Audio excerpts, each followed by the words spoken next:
sir and my friends. Today I am going to present you about this. Does anyone know what is this?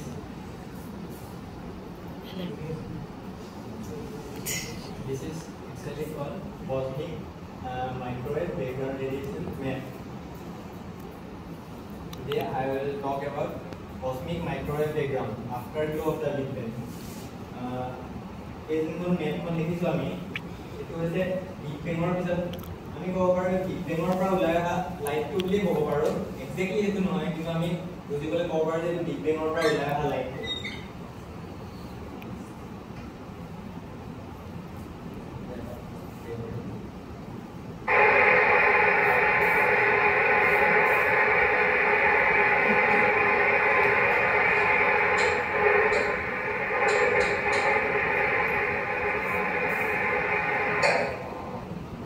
तो प्राय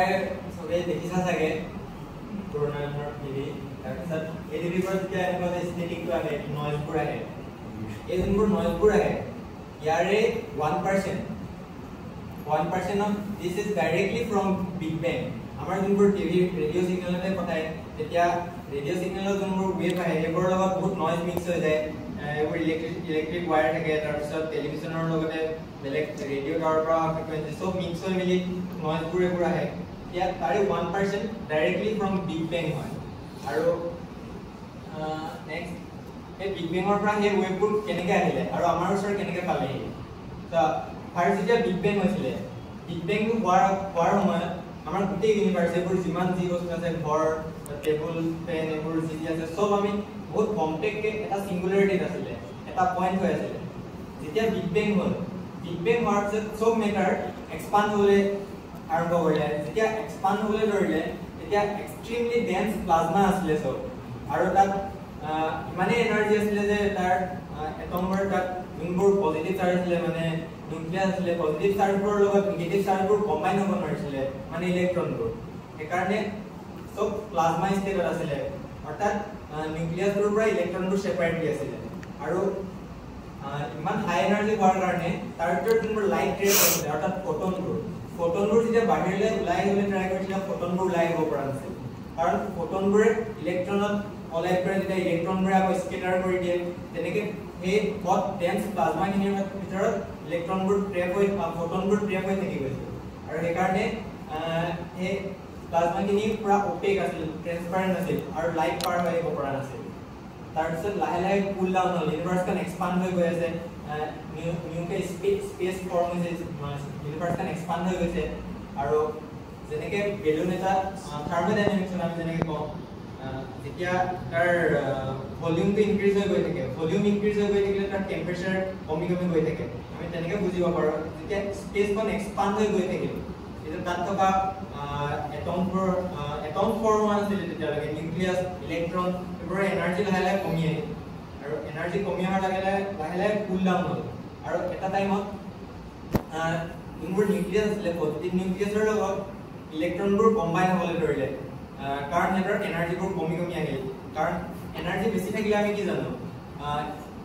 ইলেক্ট্ৰনবোৰ যেতিয়া energy বেছি যায় সি ground ষ্টেটৰ পৰা higher ষ্টেটলৈ যায় higher অৰ্বিটলৈ যায় তাৰপিছত আকৌ ফটন এমিট কৰি আকৌ তললৈ নামি আহে কিন্তু যেতিয়া তাৰ বেছি এনাৰ্জি থাকে সি এটাও অৰ্বিটত থাকিব নোৱাৰে আৰু সি ইলেক্ট্ৰনটো ফ্ৰী হৈ যায় কিন্তু লাহে লাহে এনাৰ্জি কমি অহাৰ কাৰণে লাহে লাহে ৰিকম্বিনেশ্যন হ'ল ৰিকম্বিনেশ্যন হোৱাৰ পিছত নিউট্ৰেল হাইড্ৰজেন এটম ফৰ্ম হ'ল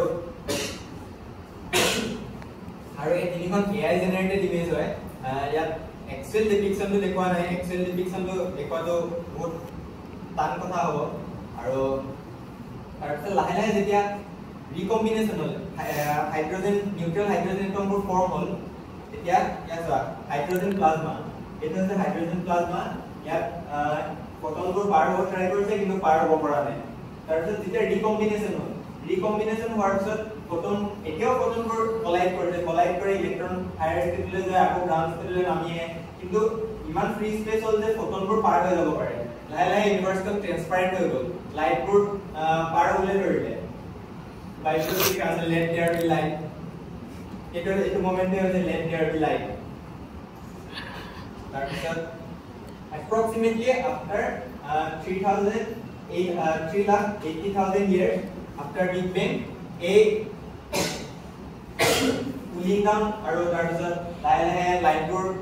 উলাবলৈ লৈ এইবোৰ হ'বলৈ ধৰিলে after 380,000 years of Big Bang.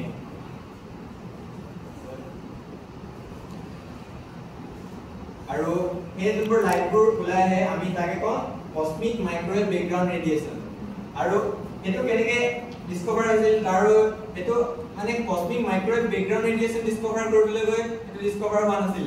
এটো ভবা হৈছিল যে কিছুমান নয়েজ আছিল ভবা হৈছিল যে যোনটো CMB ৱেভ ডিটেক্ট হৈছিল এটো মানে মই যেটো কৈছিল টিভিৰ পৰা আহে কানেক্ট কিছুমান নয়েজ ৰেডিঅ' ৱেভ তাৰ পিছত পুনৰ টাৱাৰ পৰা কিছুমান ৰেডিঅ' ৱেভ থাকে এইবোৰৰ পৰা অহা নয়েজ বুলি ভবা হৈছিল ফাৰ্ষ্টে আৰ্নো পেনজিয়াছ আৰু ৰবাৰ্ট উইলছন তেওঁলোকে বেল লেবছত ইটোৰ পৰা ৰিচাৰ্চ কৰিলে যে মিল্কি ৱেত থকা নিউট্ৰিন হাইড্ৰজেন এটমৰ ওপৰত কিবা ৰিচাৰ্চ কৰি আছিল কিন্তু তেওঁলোকে যে ৰিচাৰ্চ কৰি আছিল তেওঁলোকে নটিচ কৰিছিল যে মই যেনেকৈ টিভিটোৰ এই নয়েজটো দেখাইছিল ষ্টেটিকটো দেখাইছিল তেওঁলোকৰ ৰিচাৰ্চটো কিছুমান নয়েজ আহি আছে আৰু এইটো ইমানো কম নহয় যে এইটো নেগলিজিবল হ'ব আৰু এই নয়েজটোৰ সোৰ্সটো তেওঁলোকে বিচাৰিবলৈ ধৰিলে নয়েজটো ক'ৰ পৰা আহিছে ভাবিব ধৰিলে কিন্তু নয়েজটোৰ সোৰ্সটো ক'তো বিচাৰি পোৱা নাই তেওঁলোকে ভাবিছিলে যে ইয়াত পিজিয়ন স্কুল লিখা আছে মানে পিজিয়নে তাত ভাগি মেলি লেতেৰা কৰি থৈছে বা কিবা কৰি থৈছে বুলি তেওঁলোকে ফাৰ্ষ্টে ভাবিছিল আৰু চফা কৰিলে এই টেলিস্কোপটো দেখিছা এইটো চফা কৰিছে তাৰপিছত তেওঁলোকে নয়েজটো পাই আছে তাৰপিছত তেতিয়াই তেওঁলোকে আৰু ৰিচাৰ্চ কৰি গম পালে যে সেইটো আচলতে কসমিক মাইক্ৰৱেভ বেকগ্ৰাউণ্ড ৰেডিয়েশ্যন হয় যোনটো অলপ আগত আমি দেখাইছিলো আৰু সেইটোৰ কাৰণে 1978 চনত আৰ্নো পেনজিয়াছ আৰু ৰবাৰ্ট উইলছনে নোবেল প্ৰাইজ পাইছিল আমি ব্লেক বডিৰ বিষয়ে পঢ়িছো ব্লেক বডিৰ যোনটো ৰেডিয়েশ্যন ইমিট কৰে বেলেগ বেলেগ টেম্পাৰেচাৰ বেলেগ বেলেগ ৰেডিয়েশ্যন ইমিট কৰে আৰু তাৰ এটা কাৰ্ভ থাকে তাৰপিছত মানে হাই টেম্পাৰেচাৰ হয় কাৰ্ভটো এনেকুৱা পিকটো বেছি এইটো চাইডে শিফ্ট হৈ গৈ থাকে এতিয়া আমি যদি এই যোনবোৰ CMB ৰ কথা কৈছিলো CMB যদি আমি ডিটেক্ট কৰো আৰু তাৰ পৰা আমি যদি এনেকে ব্লেক বডি মানে কাৰ্ভটোৰ লগত মেচ কৰি চাওঁ তেতিয়া এক্স্যাক্টলি ব্লেক বডিৰ কাৰ্ভটোৰ লগত মিলি যায় আৰু টেম্পাৰেচাৰ এৰাউণ্ড 2.725 কেলভিন আৰু 2.725 মানে কিমান অলমোস্ট 0 মানে ব্লেক যোনবোৰ CMB আহি আছে আমাৰ ওচৰতে সেইবোৰ টেম্পাৰেচাৰ এক্সট্ৰিমলি লো আৰু এই আৰু সিহঁতৰ মানে যোনবোৰ ইন্টেন্সিটিটো এটা স্পেসিফিক ওয়েভলেংথ বা ফ্ৰিকুৱেন্সি এইটো এক্স্যাক্টলি 2.75 ৰ কাৰণে 725 ৰ কাৰণে যোনটো ব্লেক বডিৰ কাৰ্ভ তাৰ লগত মেচ হৈ যায় আৰু এইটো নেচাৰত পোৱা আটাইতকৈ পাৰফেক্ট ব্লেক বডিৰ লগত মেচ কৰে নেচাৰেলি মানে যোনবোৰ বস্তু থাকে ব্লেক বডিৰ কাৰ্ভটোৰ লগত এক্স্যাক্টলি মেচ নকৰে অকমান ফ্লাকচুৱেচন হয় কিন্তু CMB-টোৱে হৈছে যে আটাইতকৈ বেছি একুৰেট হোৱা ব্লেক বডিৰ কাৰ্ভত এমিট কৰা এটা মেটাৰ তাৰপিছত এইবোৰ বেলেগ বেলেগ অবজাৰভেটৰীৰ পৰা লোৱা ডাটা এইটো গ্ৰাউণ্ড বেছটো অলপ এৰৰ আছে কাৰণ অলপ তল ওপৰ হৈ গৈছে তাৰপিছত এইবোৰ বেলুন এইবোৰ তাৰপিছত এইবোৰ বেলেগ বেলেগত পোৱা এইবোৰ যিমানে মানে আমি বাহিৰলৈ ওলাই গৈছোঁ আৰ্থৰ অৰ্বিটৰ পৰা তেতিয়া বেছি একুৰেট ডাটা পাইছোঁ তাৰপিছত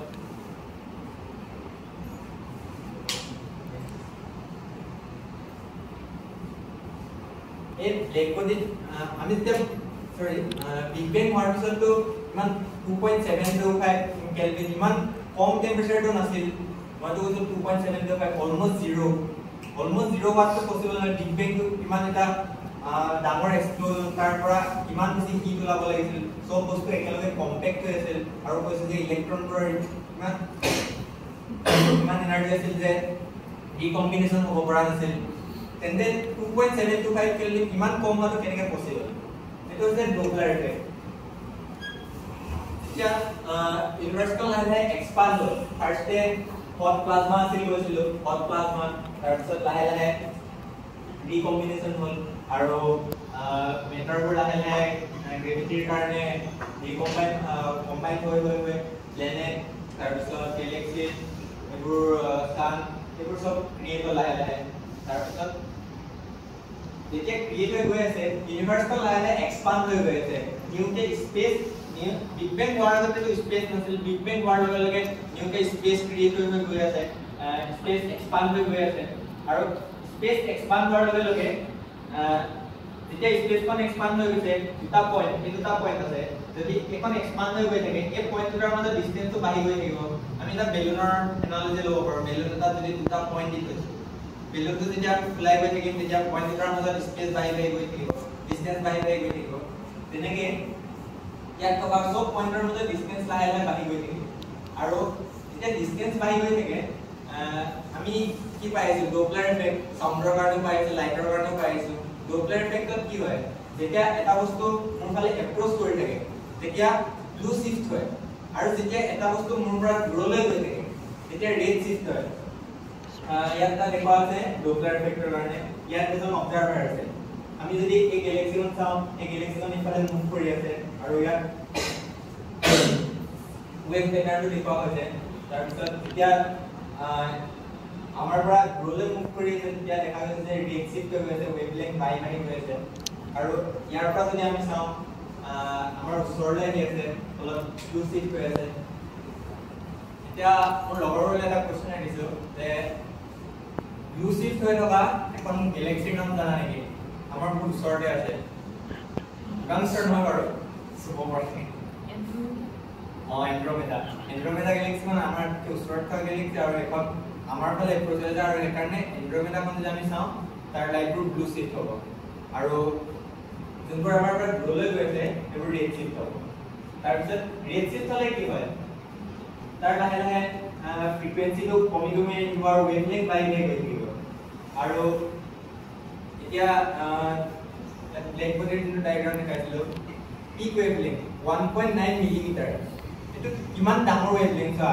1.9 মিলিমিটাৰ কিমান মান হ'ব আৰু সাধাৰণতে লাইটৰ কিমান ৱেভলেংথ থাকে 400 to 800 নেনোমিটাৰ এপ্ৰক্সিমেটলি কিমান ৱেভলেংথটো কিমান বাঢ়ি গৈছে সেইকাৰণে এইটো মাইক্ৰৱেভ ৰেঞ্জত আহি যায়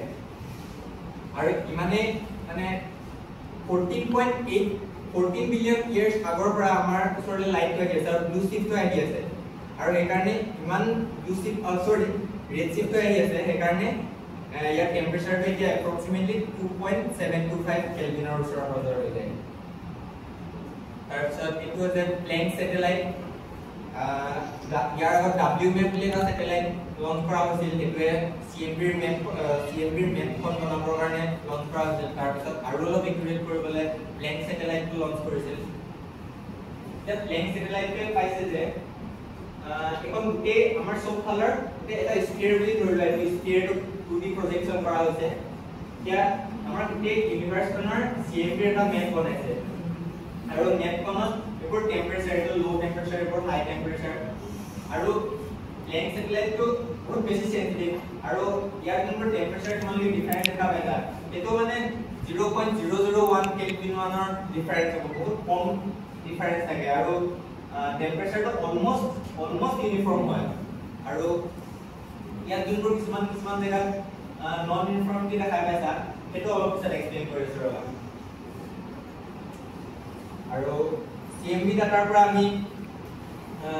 আমাৰ ইউনিভাৰ্ছখনৰ কম্পজিশনটো আমি এটা গম পাইছো ডাৰ্ক মেটাৰ কিমান তাত আছে অৰ্ডিনাৰী মেটাৰ কিমান আছে ডাৰ্ক এনাৰ্জি কিমান আছে সেইবোৰ আন্ডাৰষ্টেণ্ড হোৱাটো আমাক সহায় কৰিছে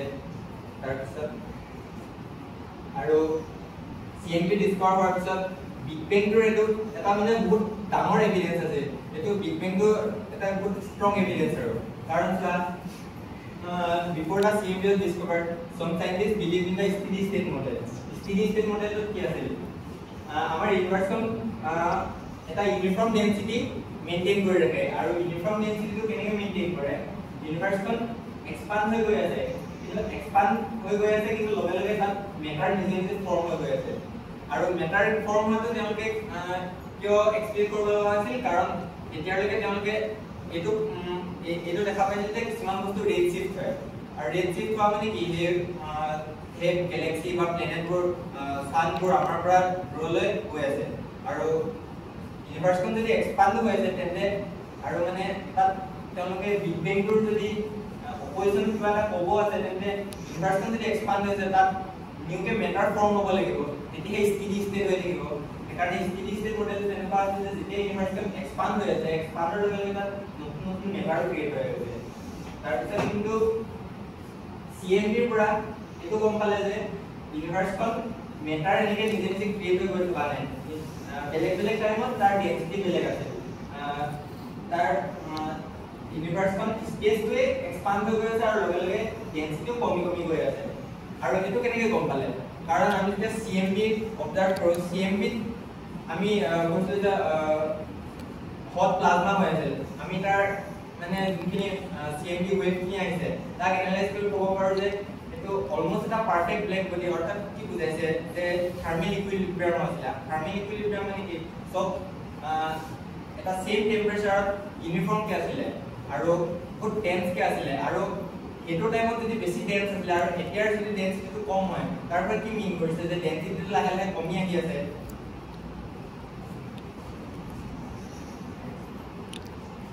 তাৰপিছত আহিল JWST James Webb Space Telescope James Webb Space টেলিস্কোপে এটা বস্তু অবজাৰ্ভ কৰিলে যে আমি CMB-ৰ পৰা ইয়াৰ পৰা কৈছিলোঁ যে যোনবোৰ মেটাৰ কিছুমান জেগাত অলপ বেছি টেম্পাৰেচাৰ কিছুমানত কম আছে তাৰ পৰা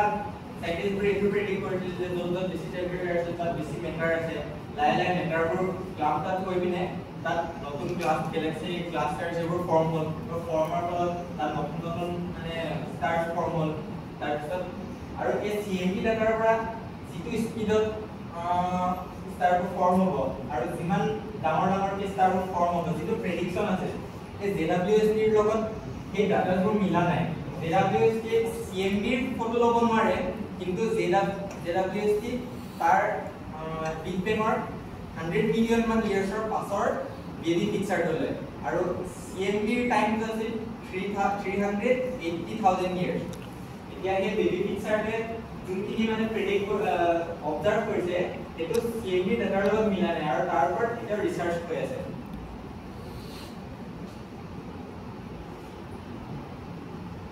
আৰু এটা ক'ব পাৰি ইয়াৰ পৰা মানে তেওঁলোকে কিছুমান কোৱাজাৰ অবজাৰ্ভ কৰিছিল কোৱাজাৰবোৰ কি হয় ব্লেক হোল এটা যেতিয়া থাকে তাৰ ইভেন্ট হৰাইজনত যেতিয়া মেটাৰবোৰ আহে ইভেন্ট হৰাইজনটো হৈছে যে ব্লেক হোলৰ সেইটো পইণ্ট যোনটো পইণ্টৰ পৰা একো এস্কেপ কৰি আহিব নোৱাৰে যে ব্লেক হোলটোৰ তুমি ইভেন্ট হৰাইজন পাৰ নোহোৱাকৈ তাৰ ওচৰেদি তুমি অৰ্বিট কৰিও আহিব পাৰিবা কিন্তু তাৰ কাৰণে এটা টেকন'লজি আৰু এনাৰ্জি লাগিব কিন্তু ইভেন্ট হৰাইজনটো পাৰ হৈ যোৱাৰ পিছত তুমি ওলাই আহিব নোৱাৰা লাইট ওলাই আহিব নোৱাৰে এতিয়া সেই ইভেন্ট হৰাইজনটোৰ ওচৰত যোনবোৰ CMB-ৰ যোনবোৰ মেটাৰ দেখাইছিলোঁ সেই মেটাৰ ক্লাউডত হৈছিলে এই আৰ্লি ইউনিভাৰ্ছত সেই মেটাৰবোৰ একেলগে ইভেন্ট হৰাইজনত অৰ্বিট কৰি ফ্ৰিকশ্যনৰ কাৰণে বা কলিজনৰ কাৰণে তাত বহুত বেছি এনাৰ্জি কিছুমান এমিট কৰিছিল ইমানেই এনাৰ্জি এমিট কৰিছিল যে মানে এটা এখন ইউনিভাৰ্চকো মানে ব্লাইণ্ড কৰি দিব পাৰে ইউনিভাৰ্চখনতকৈ বেছি ব্ৰাইট হৈ যাব পাৰে সেই কোৱাজাৰবোৰ আমি অকল আৰ্লি ইউনিভাৰ্চতে দেখা পাওঁ আৰু আজিকালিৰ টাইমত মানে 14 বিলিয়ন ইয়াৰ্ছত যেতিয়া ফৰ্ম হৈছিল তাৰ পৰা আমি যদি এতিয়া 2 বিলিয়ন ইয়াৰ্ছৰ আগত যাওঁ বা 3 বিলিয়ন ইয়াৰ্ছ আগত তেতিয়া আমি কোৱাজাৰবোৰ দেখা নাপাওঁ তাৰ পৰাও ক'ব পাৰি যে ইউনিভাৰ্সখন সদায় এটা স্থিতি ষ্টেটত নাই চেঞ্জ হৈ আছে constantly summary CMB is the afterglow of the Big Bang হোৱাৰ পিছত Big Bang-ৰ লাইটটো আমি ডাইৰেক্টলি দেখা পাইছোঁ Big Bang হোৱাৰ পিছত ফাৰ্ষ্ট যোনখিনি লাইট এস্কেপ হৈ আহিছিল সেই লাইটখিনি আমি দেখা পাইছোঁ CMB-ৰ through the It also interferes with some of our regular household electronic devices CMB-ৰ যোনটো wavelength আৰু সেইটো মেটচ হোৱাকে সেইটো যদি কেটচ কৰিব পৰাকে আমাৰ ডিভাইচটোৰ কেপেবিলিটি থাকে তেতিয়া আমাৰ ডিভাইচবোৰৰ লগতো কিছুমান